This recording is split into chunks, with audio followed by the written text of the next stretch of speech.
Alhamdulillah Rabbil Alamin. Wabihi nasta'inuhu ala umuri dunya waddin. Asyhadu an la ilaha illallah wahdahu la syarika lah. Wa asyhadu anna Muhammadan abduhu wa rasuluhu la nabiyya wa la rasula ba'dah. فقال الله تعالى يا أيها الذين آمنوا اتقوا الله وقولوا قولا سديدا يصلح لكم أعمالكم ويغفر لكم ذنوبكم ومن يطع الله ورسوله فقد فاز فوزا عظيما أما بعد.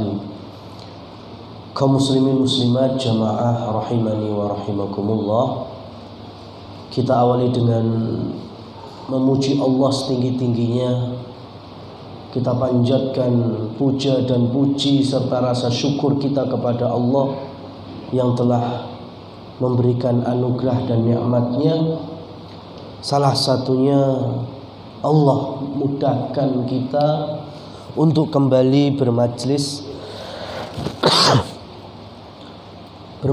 ilmu di setiap Kamis malamnya di masjid ini.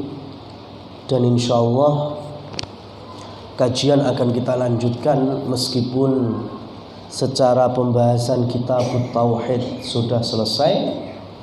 Kita akan mencoba pindah ke disiplin ilmu yang lain, yaitu permasalahan fikih, dimulai dari fikih ibadah. Dan kalau nanti sudah Allah mudahkan untuk selesai, kita kembali lagi memperkaya tauhid dan akidah kita. Ma'asyiral muslimin wal muslimat rahimani wa rahimakumullah. Ketika kita bicara agama, di mana sebaik-baik manusia bukanlah mereka yang tidak pernah khilaf. Manusia yang terbaik bukan manusia yang tidak pernah salah, enggak mungkin ada. Kullu bani Adam khata. Setiap anak keturunan Nabi Adam pasti mengalami khilaf, kesalahan, melakukan dosa, itu udah pasti. Kecuali memang manusia-manusia pilihan yang Allah jaga, seperti para nabi dan para rasulnya yang punya ismah atau kemaksuman. Nah, bicara sebaik-baik manusia adalah manakala cepat sadar dan berubah ketika dia tahu sedang jatuh ke dalam kesalahan. Wa khairul khatta'in tawwabun.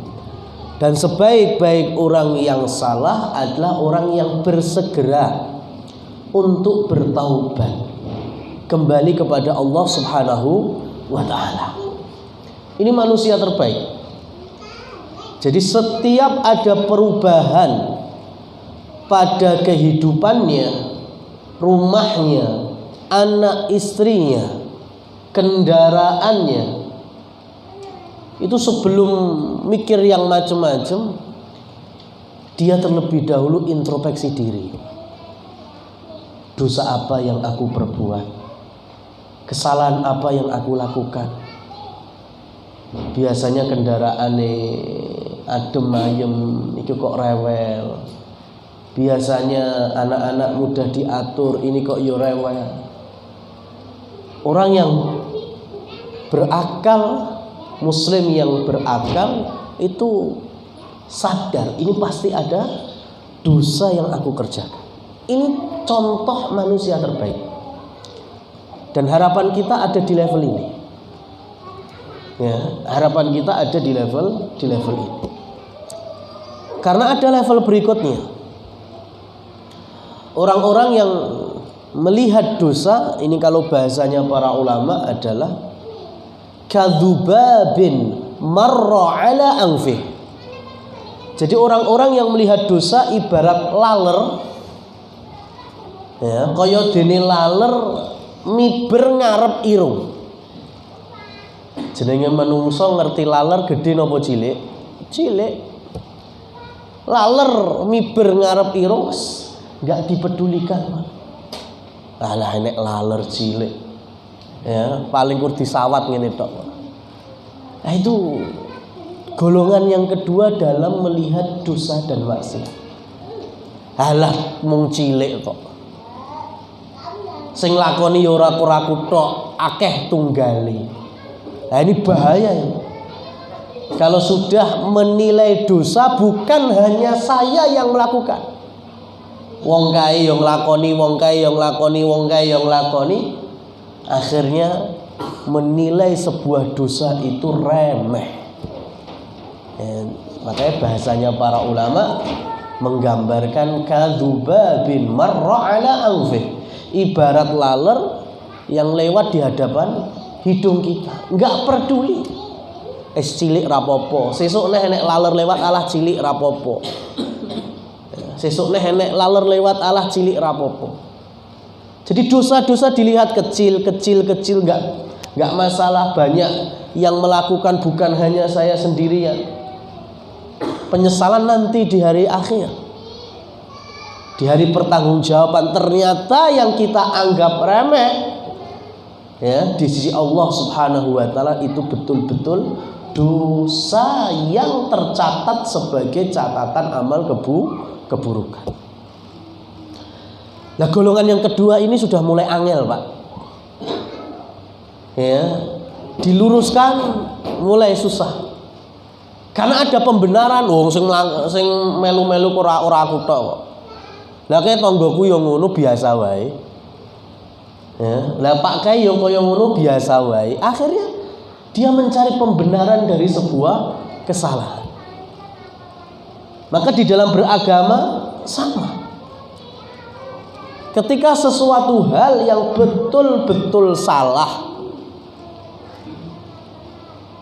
dan telah ada penjelasannya baik dari Al-Quran ya, dari sunnah, dari hadis-hadis Rasul Sallallahu Alaihi Wasallam, itu terkadang mentah,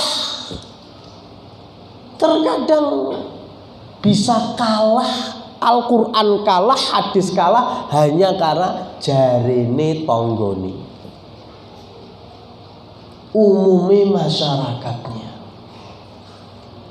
Nah, ini aib bagi orang muslimin yang memang tidak mau istiqomah di dalam menuntut ilmu. Ya. Jamaah yang dirahmati Allah Subhanahu wa taala. Saya punya cerita yang masih hangat sekali. Ketika bimbing kaum muslimin untuk ibadah umrah dari Indonesia, sudah saya jelaskan. Mekah dan Madinah tanah suci, bukan suci tanahnya, bukan. Ya. Kenapa kemudian dikenal dengan tanah yang suci? Karena amalan orang-orangnya yang senantiasa bertauhid, ya, beriman kepada Allah, mengikuti jejak Rasul Sallallahu Alaihi Wasallam. Tidak ada kemuliaan lemahnya itu kalau kita bawa ke Indonesia. Ya, itu sudah kita wanti-wanti. Nggak ada faedahnya kita ngambil tanah Mekah, kita ngambil tanah Madinah. Nah itu, baik itu di Indonesia, baik itu di Mekah, Madinah, kita berikan wanti-wanti, eman-eman, Pak. Kesana itu butuh biaya dan gak sedikit. Tapi apa yang kami sampaikan kalah dari omongannya tonggo. Sampai saya kecolongan betul. Ya, ada sebagian jamaah yang berusaha ngambil lemah kuburan Baqi. Apa nggak ngeluh saya? Ya Allah Pak, kan sudah saya bilang Pak, nggak ada manfaatnya. Sampai buka apa toh soto rawon buat penglaris. Ini bisa menodai akidah kita. Ya jari tokoh kampung saya Pak Ustadz. Nah inilah. Ya, dan itu kenyataan. apa yang kita sampaikan sebagai bentuk penjagaan akidah supaya beramal betul-betul sesuai dengan yang dicontohkan, buyar ambar hanya karena umumnya masyarakatnya. Umumnya wong nggonaku lek rene njupuk lemah kuburan. Ya, untuk nanti dibawa ke Indonesia. La haula wala quwata illa billah. Nah ini mau sampai kapan terus? Ya, model mitos dan khurafat itu mengitari kehidupan beragama kita. Ini golongan yang kedua. Dikira kalau ngambil tanah gitu biasa aja, padahal itu dosa besar. Kalau kita punya keyakinan bahwa tanah yang kita ambil dari kuburan Madinah itu bisa mendatangkan manfaat, bisa mendatangkan madarat. Ya. Itu jauh dosa besarnya daripada kita ini bermaksiat. Ya, mendem khamr, maling. Kenapa? Karena ini sudah masuk ke dalam jurang kemusyrikan. Meyakini adanya sesuatu atau zat yang bisa mendatangkan manfaat ataupun madarat selain daripada Allah Subhanahu wa taala. Maka ngati-ngati, ngatos-ngatos. Ya. Bukan berarti kemudian kita memotivasi untuk maksiat yang lain, enggak. Lah yang terakhir, yang ketiga, manusia di hadapan dosa. Ini yang paling parah. Rasul sallallahu alaihi wasallam bersabda, "Kullu ummati mu'afa." Setiap umatku berpotensi dapat ampunan. Kabeh umatku duwe kesempatan angsal maghfirah, maaf saking Allah Subhanahu wa taala. Kullu ummati mu'afa illa, kecuali illal mujahirun, kecuali orang-orang yang mujahir. Ya, napa niku wong sing mujahir? Kula terangi. Yang dimaksud dalam hadis mujahir itu adalah orang yang melakukan dosa di waktu sore dewean. Ya. Orang yang melakukan dosa maksiat dewean, gak ono sing roh di waktu sore. Ya karena dewean gak ono sing ndelok, maka malamnya Allah Subhanahu wa taala tutupi aibnya. Allah sudah ingin menghapus dosanya, ya wis lah. Ini maha bijaksana dan maha rahmatnya Allah Subhanahu wa taala. Jebul sesuke wong sing wingi sore dosa atau nindakne maksiat ketemu koncone malah cerita. Ngerti apa ora? Tak critani yo. Wingi sore aku ki ngene lho. Wah, malah gawani cerita. Ini yang disebut dengan mujahir. Awalnya Allah Subhanahu wa taala sudah mau nutup, sudah mau hapus, sudah mau Allah maafkan, malah diceritakne neng kanca-kancane. Padahal aslinya orang lain nggak tahu. Itu yang dimaksud mujahir dalam hadis. Terang-terangannya itu terang-terangan sesudah melakukan. Apa meneh hari ini? Ya, dosa iso live streaming loh Mas. Kuwi kan ngeluwihi mujahir neng hadis. Ya, melakukan kemaksiatan. Ya, entah itu laki perempuan joget-jogetan, live streaming maksiat. Kuwi kan ngungkuli ilal mujahir. Itu di atasnya itu levelnya itu. Lah wong yang terang-terangan ya cerita aja sudah awalnya mau dihapus, kemudian Allah enggan, lah ini jelas pas ngelakoni dibuka lebar-lebar. Siapa yang mau nonton, siapa yang melihat, siapa yang mau ngikuti, siapa yang mau jadi followernya dan lain seterusnya.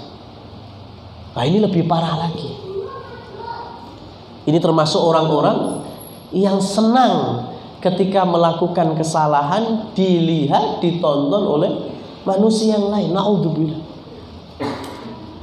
Ya, oleh karena itu sebetulnya nggak perlu keliling Nusantara, mulai Aceh sampai Papua, umpamanya mantan kafir atau mantan preman kemudian bertaubat, terus diundang dari Aceh sampai Papua, isinya kur cerita zaman biyen deh, ya, ketika dia dalam kondisi ahli maksiat kemudian mendapatkan hidayah, taubat. Nggak perlu banyak-banyak, ya, cukup 1-2 orang di kelompok kecil kampung masjid sudah.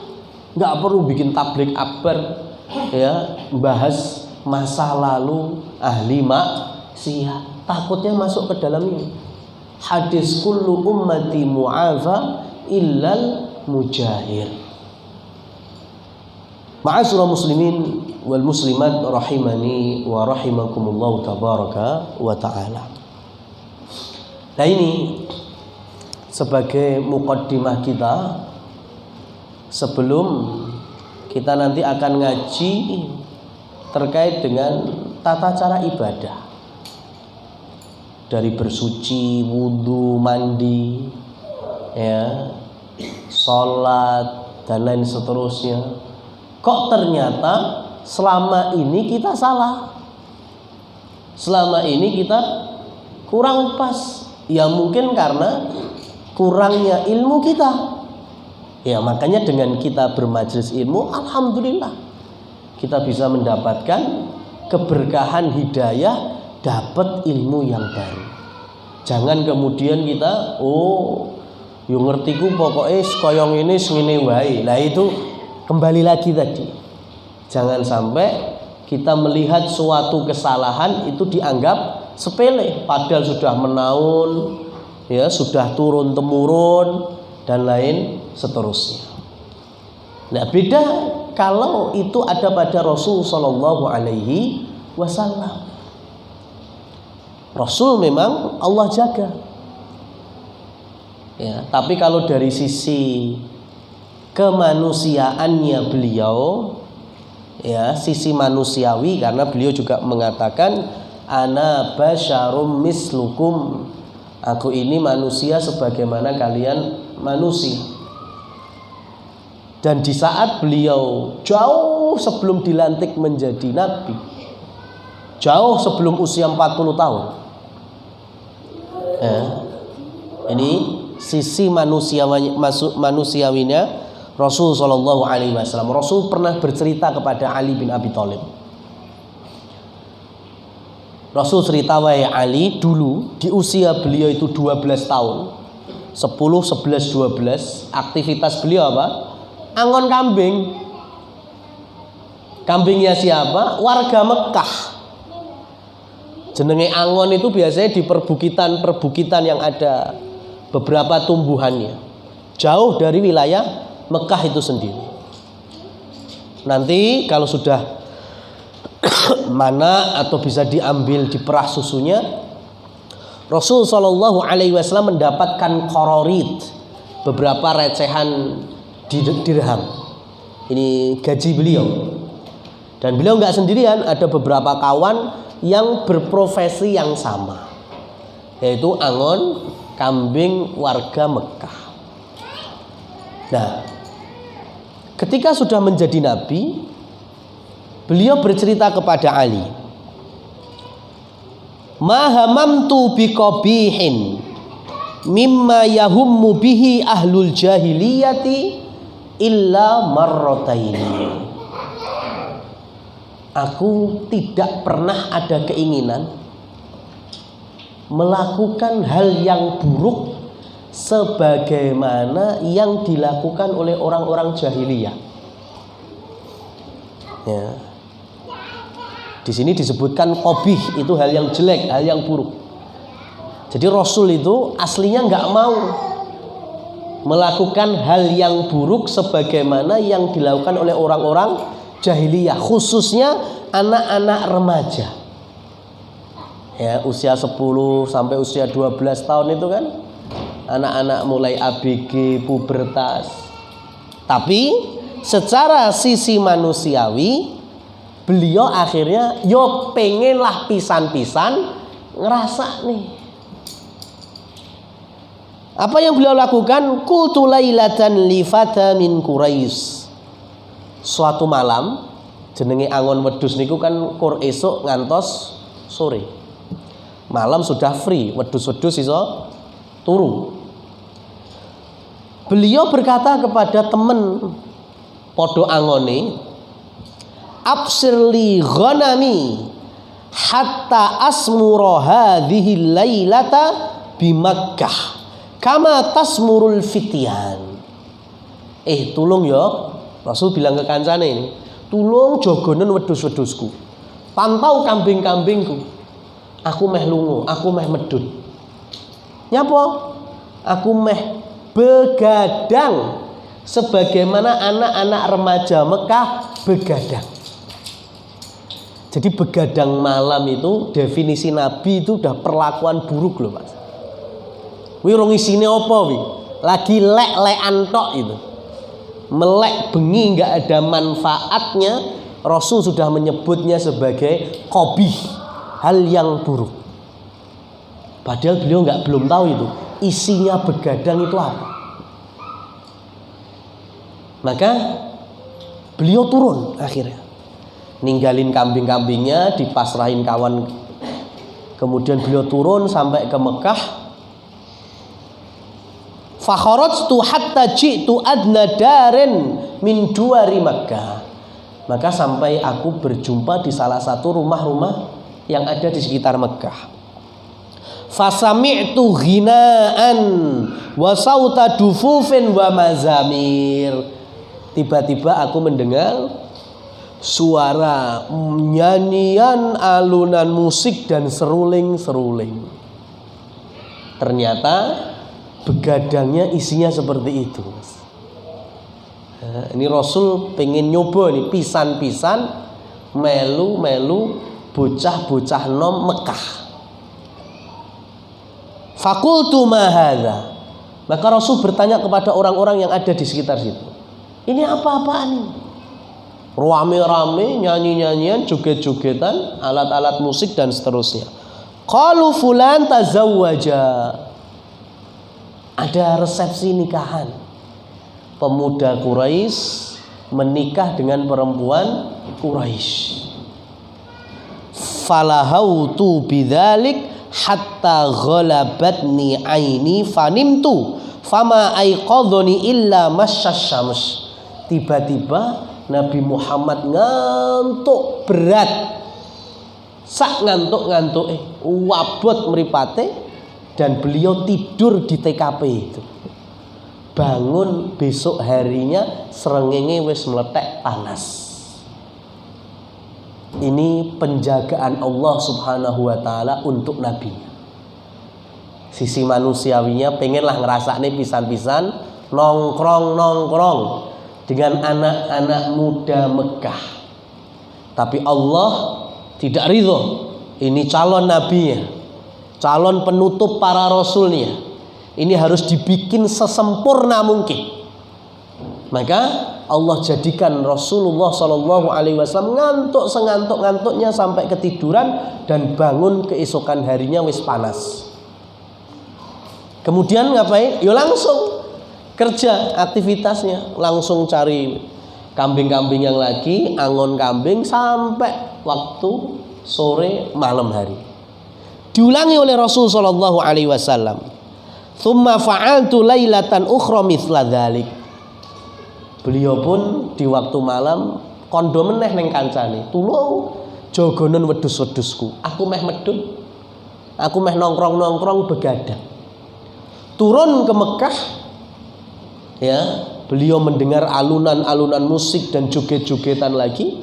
Tiba-tiba rasa ngantuk berat, seberat-beratnya, dan beliau akhirnya ketiduran. Allah jaga lagi 2 kali. Asomani Robbi, sungguh Robku yaitu Allah telah memberikan penjagaan kepadaku. Fawallahi, maka demi Allah ketika bangun lagi, ma hamamtu ba'daha bisu'in mimma ya'maluhu ahlul jahiliyah hatta akramani Allahu binubuwati. Maka mulai hari itu Rasulullah Shallallahu Alaihi Wasallam di usia masih kurang dari 12 tahun sudah nggak ada punya terbersit keinginan untuk nongkrong-nongkrong, begadang-begadang bersama anak-anak muda Mekah. Beliau sudah mendapatkan petunjuk dari Allah, ilham bahwa ini nggak baik. Ini calon nabinya, padahal nanti dilantik menjadi utusan Allah masih usia 40 tahun. Tapi semenjak kecil Allah sudah berikan penjagaan supaya tidak terjatuh ke dalam maksiat. Nah, terkadang dengan kita taklim, belajar, itu membawa dampak, termasuk penjagaan dari Allah Subhanahu wa Ta'ala.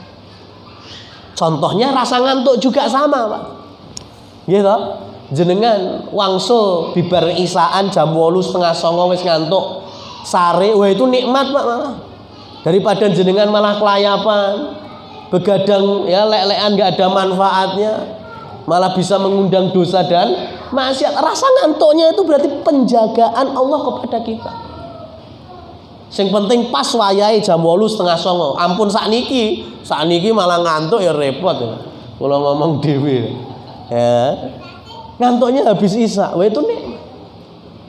Terkadang Allah Subhanahu wa Ta'ala berikan rasa malu juga.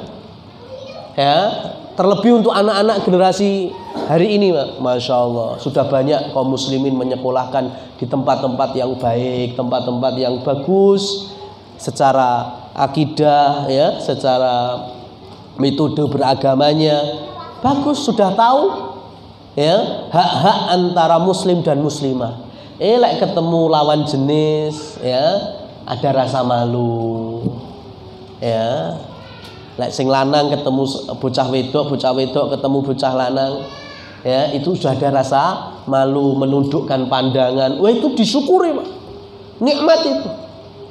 Berarti Allah Subhanahu wa Ta'ala sedang memberikan penjagaan generasi dengan adanya rasa malu. Malah jangan digontok-gontoki, disupport. Ya. Sudah wis gak seneng bocah-bocah dolan malam minggu atau hari minggu, wong tuane malah sing ngongkon. Oh, malam minggu kok nang omah tok lho. Dolan kono, metu. Lek ora nduk bensin tak bensini. Wah, ini malah parah ini wong tiang sepuh ini. Alhamdulillah, Pak, punya anak, punya generasi, ya, yang sudah tahu bahasanya, oh ini kalau malam minggu rame, kalau saya keluar lebih banyak mandorotnya daripada baiknya. Alhamdulillah. Berarti Allah sedang memberikan penjagaan. Ya. Karena efek dari kita belajar akidah, belajar tauhid, tumbuh rasa muraqabah, penjagaan dan pantauan dari Allah Subhanahu wa Ta'ala. Jadi nanti kalau kita belajarnya fikih ibadah, kita tahu, oh kenapa kok seperti ini? Ya karena memang Allah sudah tentukan semacam itu. Ya. Kenapa rakaat subuh kok mung loro? Ya, zuhur ping 4, isya ping 4, maghrib ping 3. Nah, itu sudah nggak ada pembahasannya. Kenapa? Karena kita yakin inilah ketetapan dari Allah Subhanahu wa Ta'ala dan ini perintah. Ya, kita tahu hikmahnya atau tidak, ya, itu bukan beban bagi kita. Bebannya adalah bagaimana kita sholat, tahu waktunya, tahu gerakannya, rukunnya, wajibnya, pembatalnya, makruhnya. Nah, itu yang menjadi tanggung jawab kita. Ya, kenapa orang itu kalau puasa dimulai dari fajar subuh, terbitnya ya fajar subuh sampai terbenamnya matahari? Ya itu karena perintah. Hikmahnya apa? Kita tahu atau tidak, enggak masalah. Kita enggak diberikan beban dan kita tidak dipusingkan. Maka sesuatu yang sangat salah hari ini ketika belajar akidah, ya, belajar masalah ketuhanan, ya, dipakainya, ya, bahkan menjadi ilmu dalam suatu perkuliahan, filsafat, apa Mas?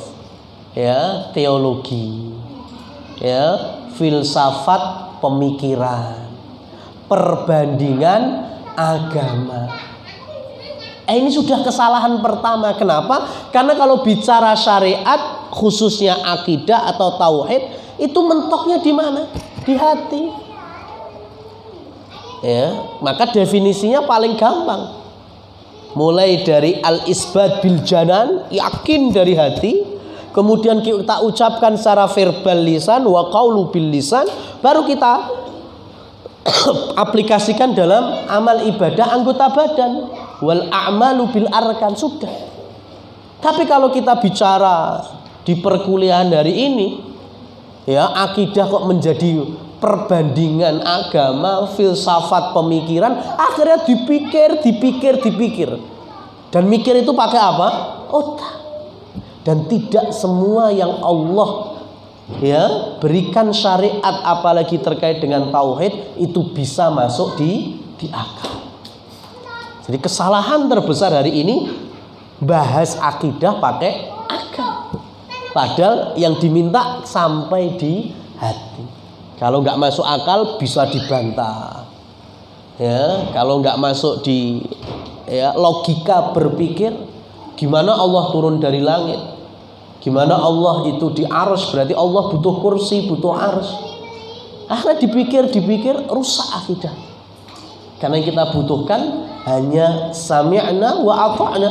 Kita mendengar apa yang datang dari Al-Quran, apa yang datang dari hadis, ya, baru kemudian kita aplikasikan dalam bentuk lisan dan juga gerakan-gerakan anggota badan.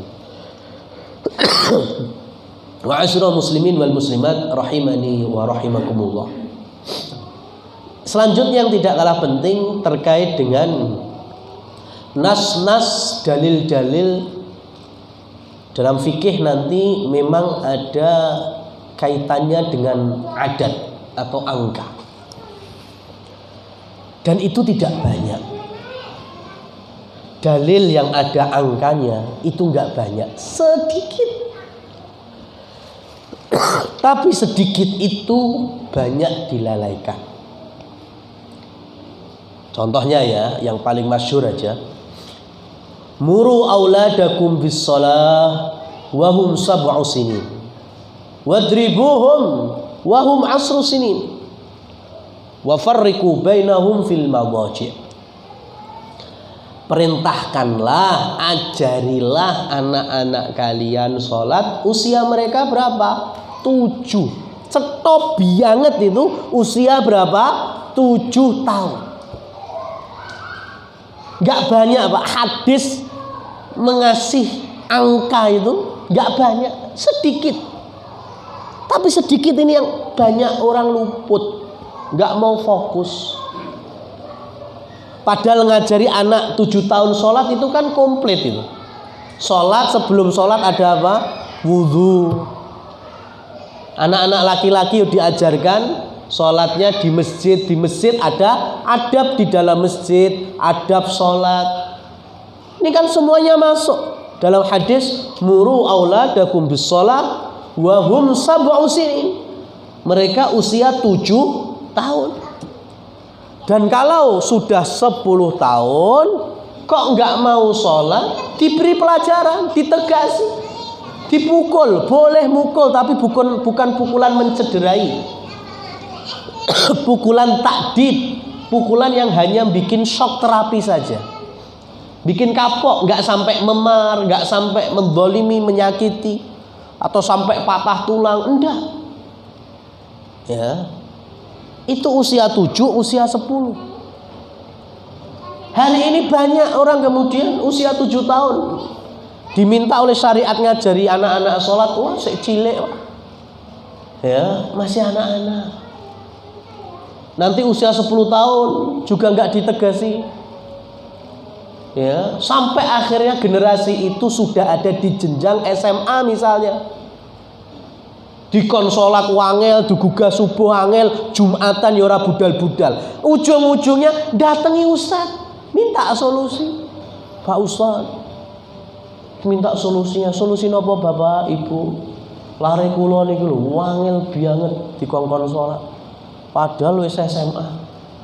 Nah itu pertanyaannya saya balik. Riyen usia 7 tahun jenengan teng pundi?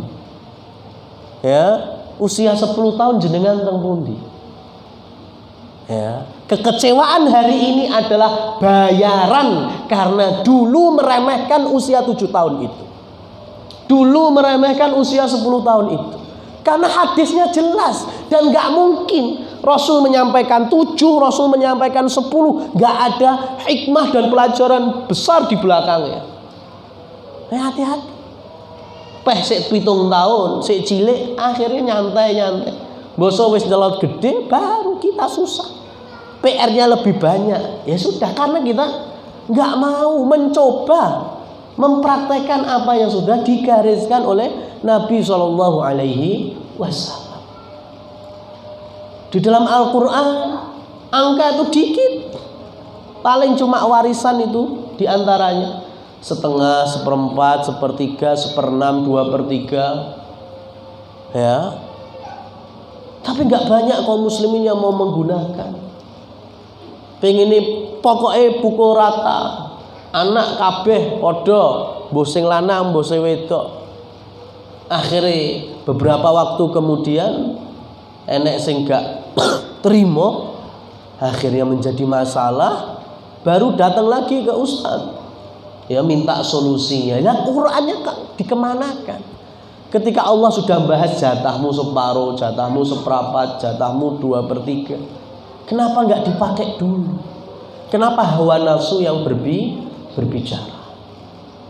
Nah ini jamaah yang dirahmati Allah Subhanahu wa ta'ala, sebagai cerminan khususnya bagi kami juga yang berbicara hari ini, bahwa ketika kita dihadapkan oleh nas-nas dalil, baik itu Al-Quran maupun hadis-hadis Rasul Sallallahu Alaihi Wasallam, maka hendaknya kita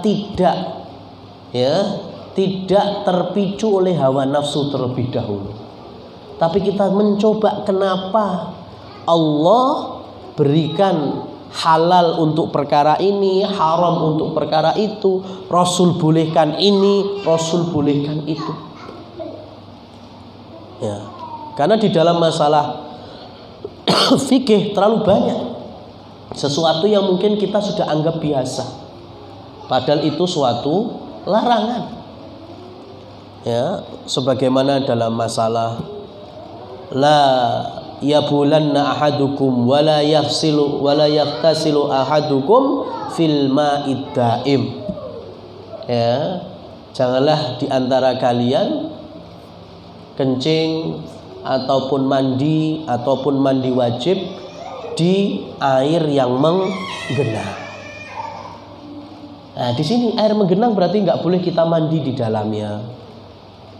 Kalau mandi nggak boleh, berarti wudhu juga nggak boleh, apalagi kencing. Lah pertanyaan kasus berikutnya adalah kolam renang kuwi termasuk genang apa ora? Maka jangan kemudian kita ke bawah hawa nafsu dulu. Kalau ternyata mengalir nggak masalah. Kalau menggenang berarti kita cari kolam renang yang bisa mengalir. Nggak semua berarti tempat pemandian dibolehkan kita mandi di dalamnya. Demikian yang bisa kami sampaikan sebagai muqaddimah kita sekaligus penutupan kajian kitab Tauhid. Insyaallah di pertemuan berikutnya kita akan masuk pembahasan terkait dengan fikih ibadah. Aqulu qouli hadza aqulu ma tasma'un fa subhanakallahumma wa bihamdika asyhadu an la ilaha illa anta astaghfiruka wa atubu ilaik. Wassalamualaikum warahmatullahi wabarakatuh.